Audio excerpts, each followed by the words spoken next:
কাজ সেরে বাসায় যাব, কিন্তু মনে কোনো শান্তি নাই।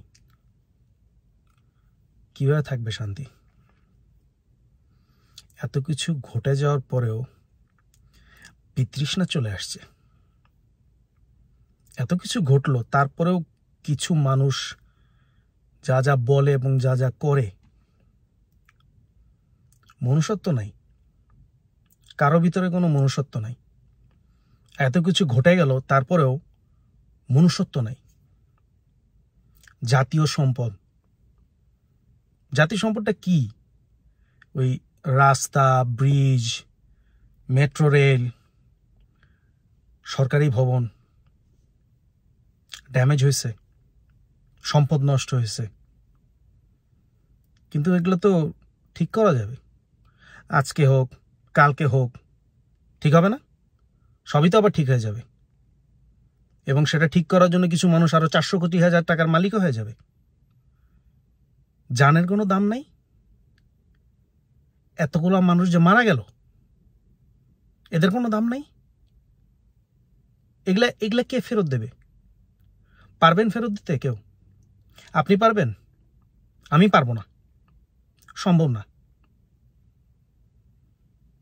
একটা দেশের সম্পদ কি খালি ওই বিল্ডিং, রাস্তা, ব্রিজ?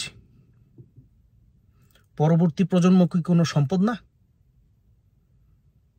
যেটা অমূল্য সম্পদ, সেটা কথা সবাই ভুলে গেছে। এতগুলা ছোট ছোট ছেলে মারা গেল, ছোট ছোট মেয়েগুলো মারা গেল,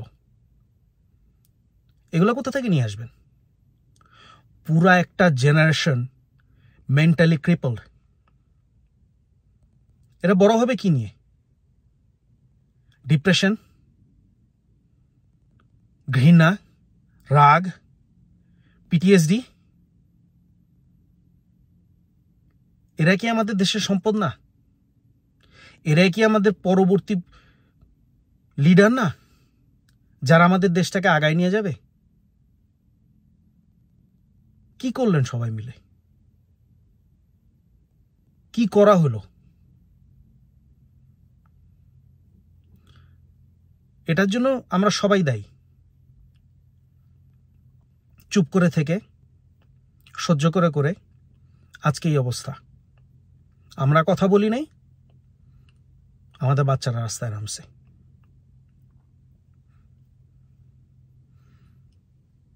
লজ্জা লাগে। কেন লজ্জা লাগে জানেন? আমি যদি এখন বাংলাদেশে থাকতাম, হয়তো এই যে ঘরের ভিতরে ঢুকে ছিটকানি লাগে একটা কর্নারে বসে থাকতাম।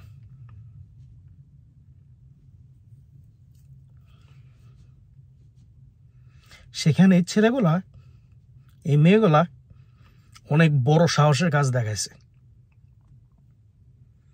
গুলি খাবে জেনেও রাস্তায় দাঁড়ায় ছিল। আমি পারতাম না, সত্যি কথা, আমি পারতাম না। ঘরের কর্নারে বসে থাকতাম। আমরা পারি নাই জন্যই ওরা আজকে রাস্তায় নিজের জীবনটা দিয়ে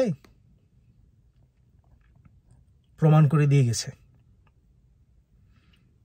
যে আমরা একটা মেরুদণ্ডহীন জাতি। আমাদের মেরুদণ্ড নাই।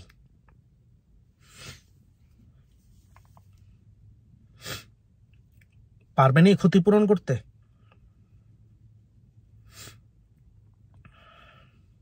এই যে ব্রাইট মাইন্ডগুলো যে মারা গেল, পারবেন এদেরকে ফিরে আনতে? নিজের সহপাঠী পাশে মরে পড়ে আছে, পারবেন মন থেকে এই দাগগুলা মুছে দিতে? এরাই তো আমাদের ভবিষ্যৎ, তাই না? কি হইল এদের সাথে? এখনো চলতেছে, এখনো চালিয়ে যাওয়া হচ্ছে। গণতান্ত্রিক দেশ, 10 দিনের উপরে ইন্টারনেট নাই, কানেকশন নাই, কোনো কানেক্টিভিটি নাই, তারপরে অনেক মানুষ অনেক কথাই বলতেছে। কিসের ভয়? বাইরের দেশে থেকেও ভয়? দেশে কারো ক্ষতি হবে, আত্মীয় স্বজনের সমস্যা হবে, এই ভয়, এই জন্য বলতেছেন?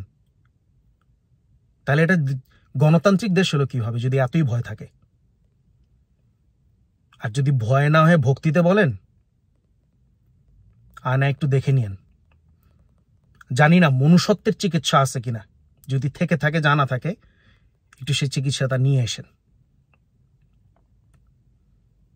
দেশের সবচেয়ে বড় সম্পদের ক্ষতি হয়ে গেছে। সব সম্পদ ঠিক করতে পারবেন, এই সম্পদের ক্ষতি কোনোদিনও ঠিক করা যাবে না। এই ছেলেমেয়েগুলা বড় হবে মনের মধ্যে বিশাল বড় একটা ক্ষতের দাগ নিয়ে। এদের মনে যদি ভয় থাকে, ক্ষোভ থাকে, ঘৃণা থাকে, যখন কোনো কন্ট্রাক্ট বাংলাদেশের জন্য করতে যাবে কি করবে বলেন? ভয় থাকলে কথা শুনে ভয় পেয়ে ফেরত আসবে, রাগ এবং ঘৃণা থাকলে সবকিছু জ্বালাও পরে মনোভাব নিয়ে যাবে। হবে কিছু? তারপরে ওরা অনেক সাহসী, অনেক সাহসী। সো এখন আর চুপ করে বসে থাকেন না, নিজেরা কথা বলেন, নিজেদের ভয়েস রেইজ করেন, যাতে পরবর্তীতে এই ছোট ছোট বাচ্চাদের আবার নামতে না হয়। ডোন্ট কেয়ার কোন পলিটিক্যাল পার্টি কিভাবে কি বেনিফিট নিতেছে, জাস্ট স্টপ ইট। যারা মারা গেছে তাদের প্রপার বিচার দেন, যারা রেসপন্সিবল তাদের প্রপার বিচার হোক। পলিটিক্স দিয়ে পানি খেয়ে লাভ নাই। মানুষের শান্তি হারাম হয়ে গেছে, পলিটিক্স দিয়ে কি করবেন?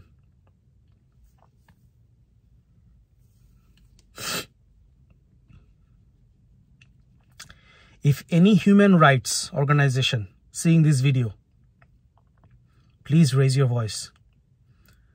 Don't be just a name and organization. Raise your voice. Our country's students need them because we failed. The adults failed.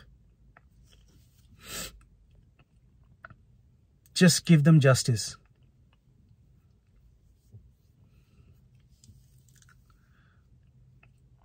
আমরা মানুষ, কি ধরনের মানুষ তার আমরা জানি না, আমার জানা নাই। আমি হয়তো এখন বাইরে আছি, এই জন্য সাহস করে এই দুইটা কথা বলতে পারলাম, ভিতরে রাখতে পারতেছি না।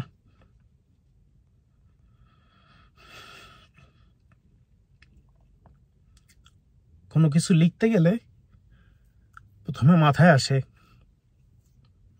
যে দেশে আর ফেরত যেতে পারবো তো, নাকি এগুলা আমার এগেইনস্টে ইউজ করা হবে।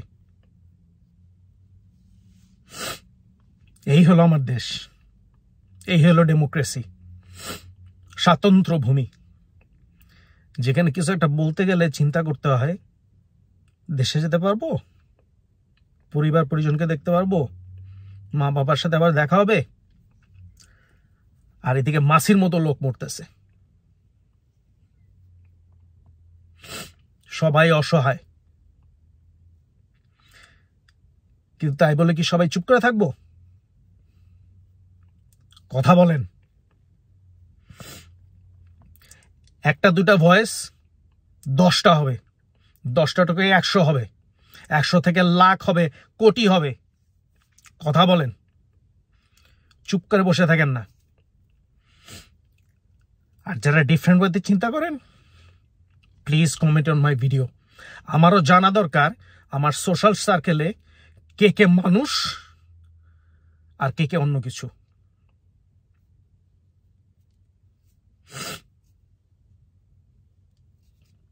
এখানে অনেকেই আছে বিদেশে বসে থেকে অনেক কথাই বলে। ওয়েল, আমি কখনো কোনো সার্ভিস নেব না এদের কাছ থেকে। হয়তো মনে মনে হাসবে এখন, একজন কি আসে যায়, ওই একজন দুজন দিয়ে শুরু হবে। যোগ্যতা থাকলে অনেক কিছু করা যায়। দুঃখের সাথে জানাইতেছি আমার কোনো যোগ্যতা নাই, সাহসও নাই। এই যে বানাইলাম ভিডিওটা, আল্লাহ জানে পোস্টটা করার মতো সাহস আমার হবে কিনা জানি না।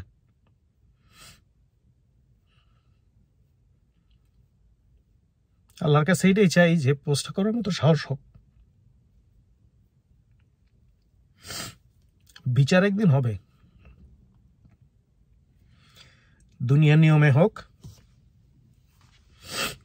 আর আল্লাহ নিয়মে হোক, উপরওয়ালার কাছে ছেড়ে দিলাম। কখনো চিন্তা করছেন আপনাদেরও তো সন্তান আছে সবার,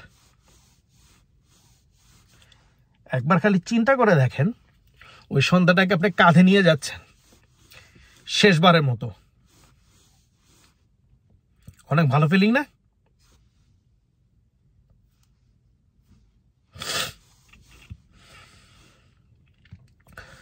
অনেক বড় বড় অনেকেই আছে কোনো কথা বলে না, এখন পর্যন্ত কথা বলে না। আমি অনেক ছোট মানুষ, তারপরে বললাম জাতি হিসেবে আমরা মেরুদণ্ডহীন, আমাদের জেনারেশন মেরুদণ্ডহীন, আমাদের পরবর্তী প্রজন্ম পরবর্তী জেনারেশন আমাদের চেয়ে অনেক বেশি সাহসী।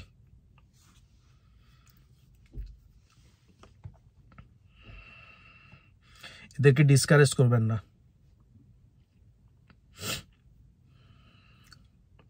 এদেরকে ভালোবাসা দিন, এদের অনেক কিছু অনেক সাহায্য লাগবে।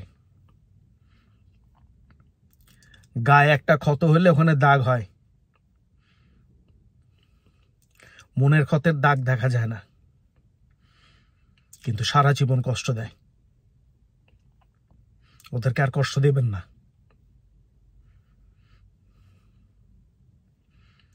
Please stop the injustice. আমরা সবাই ব্যর্থ, আমরা আমাদের পরবর্তী প্রজন্মকে রক্ষা করতে পারিনি, আমরা সবাই ব্যর্থ। সেই জন্য আর চুপ করে থাকেন না,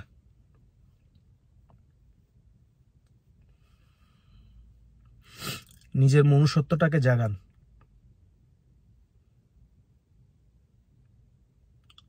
আগে মানুষও দরকার।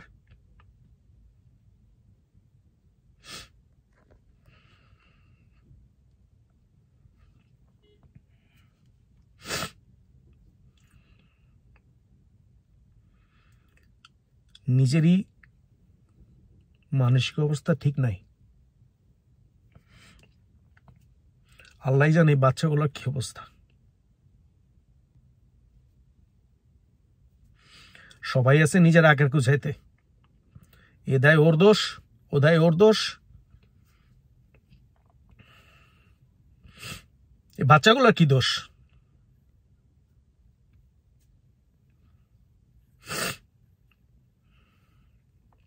এখনো করতে থাকেন দোষারোপ, ওর দোষ তার দোষ।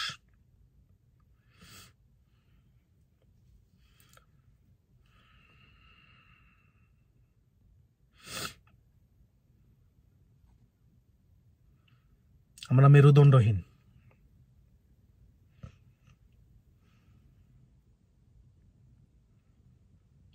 জানি না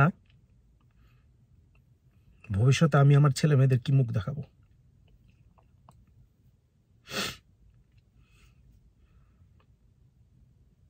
হয়তো একদিন ওরা এই ভিডিওটা দেখে আমাকে মাফ করে দেবে।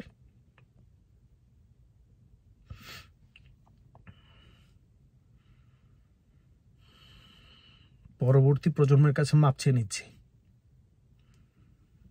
আমার এত সাহস নেই, তোমাদের সাহস আছে, এই সাহসটা হারিও না।